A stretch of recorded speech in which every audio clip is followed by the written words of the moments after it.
a gente tem que começar a se unir, e aí entra a história de soluções em fóruns, em associações, porque à medida que os artistas se reúnem e iniciam esse tipo de debate, começam a surgir questionamentos sobre os problemas, mas possibilidades também de solução. E a partir do momento em que nós nos unimos e formamos uma classe forte, nós temos o direito de chegar ao governo e pedir e forçar a existência de uma lei, de uma legislação que estimule a produção brasileira. Não é só você barrar o que vem de fora, não é essa a questão. É você simplesmente facilitar para que as editoras abram as portas para materiais desse tipo. Hoje, seguindo o que o Jota falou, hoje nós vemos dentro de instituições governamentais vários editais que beneficiam os artistas nacionais. Você tem um projeto nacional, um projeto de quadrinhos, você pode entrar, participar de um desses editais, conseguir uma verba para você produzir o seu quadrinho. Uma outra solução também que de uns anos para cá tem se tornado uma tônica na produção de quadrinhos é a produção de quadrinhos para adaptação. Então, o Fábio Moon e o Gabriel Bart já fizeram uma adaptação, o Aldo fez outra adaptação também, o André Diniz fez outra, ou seja, é uma coisa que está recorrente de uns anos para cá, né? E que o profissional de quadrinhos que quer buscar soluções para o mercado tem que também olhar. Por exemplo, esse ano está completando 100 anos do Ateneu, do Raul Pompeia, né?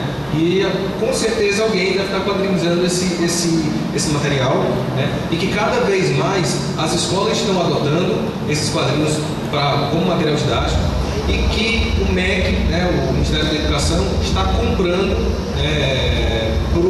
para as escolas públicas. Ou seja, é um mercado enorme, porque você imagina quantos alunos de escola pública nós temos no Brasil inteiro, ou seja, quantos exemplares da sua revista, que é uma adaptação literária, vai vender para o MEC, né?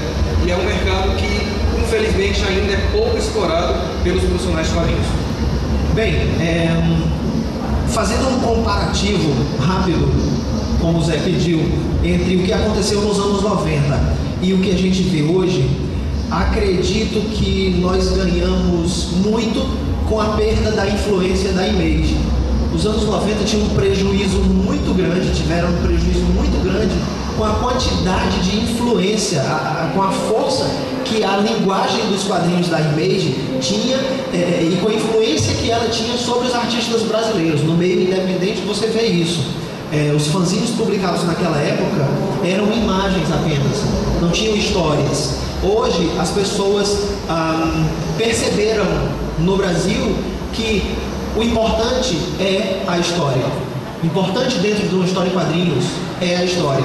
Esse tipo de percepção, eu acho que é o que está fazendo mais material adulto chegar na livraria, é o que está fazendo, dando mais espaço para o mangá, né? Eu acho que a grande tônica dessa mudança foi o desaparecimento dessa influência da Image, que foi válida para sua época, né? Mas que tem que mudar. Uma coisa que eu acho muito positiva dos anos 90 para cá é que houve uma valorização muito grande das HQs como arte e como comércio, né, propriamente dito. Você vê, haja vista a quantidade de produções de filme baseados em histórias em quadrinhos e que rendem muito mais do que uma obra inédita, enfim. E em relação ao quadrinho nacional, o que a gente percebe é que, por exemplo, um cara como o Flávio Colim, que é um artista fabuloso, um desenhista carioca, que infelizmente faleceu no ostracismo, né? Para mim é um artista nacional com traço mais característico de todos os tempos, mas que não sei se algum de vocês conhece o trabalho do Flávio Colim, né? Se não conhece, daí viu que o trabalho dele não foi reconhecido devidamente. E hoje, vários quadrinistas nacionais não precisam morrer para serem reconhecidos. Vamos citar o exemplo dos irmãos, né? O Fábio Moon e o Gabriel Bart, né? Que fizeram um trabalho fantástico.